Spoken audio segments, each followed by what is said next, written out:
أدهم من محافظة كفر الشيخ وتحديدا من بلطيم، عنده 11 سنة. المفروض إن هو تم استدراجه عن طريق أصدقائه الأطفال، اللي هم 3 من الأطفال كده من أصدقائه.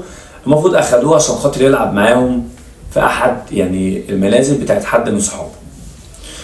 المهم هما بيلعبوا مع بعض تقريبا كده، واحد منهم جاب سلاح باباه اللي مش مترخص أصلا، محدش يعرف جايبه منين. المهم طبعا ضرب فجت في دماغ أدهم. طبعا قرروا ان هم لازم يداروا الجريمة بتاعتهم، فسحبوا أدهم زي ما انتوا شايفين في الفيديو كده وسحلوه. فضلوا ماشيين بيه 150 متر وبعد كده سابوه مرمي على الأرض. اتصال تليفوني وصل لأهله اللي هو باباه، قالوا له الحق ابنك تقريبا واقع من مكان كده او مش عارف ايه اللي حصل له والولد ما بينطقش. على طول طبعا خدوه راحوا بيه المستشفى بسرعه، ولكن أدهم كان فاقد الوعي طيلة 10 أيام.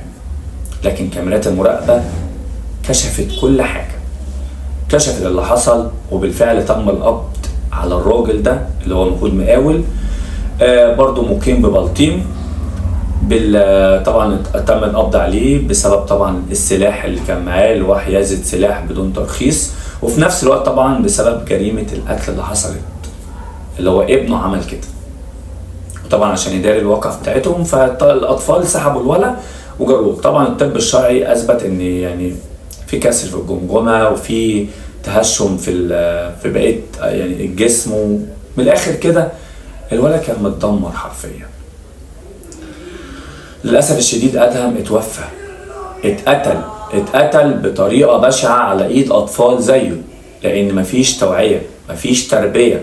النهارده ما بتتكلم مع طفل بصراحه يعني كده بقى الواحد بيشوف كده يعني اطفال، تيجي تتكلم مع الاطفال النهارده ما بقوش اطفال.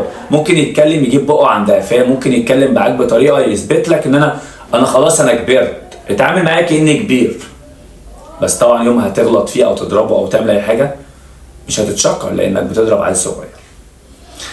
فبنتمنى كده ان كل واحد يخلي باله من عياله ويربيهم كويس، عشان خاطر زي ما قلت لكم والله يا اما تلاقوهم خلف القضبان مجرمين، يا اما تلاقوهم تحت التراب ومقتولين.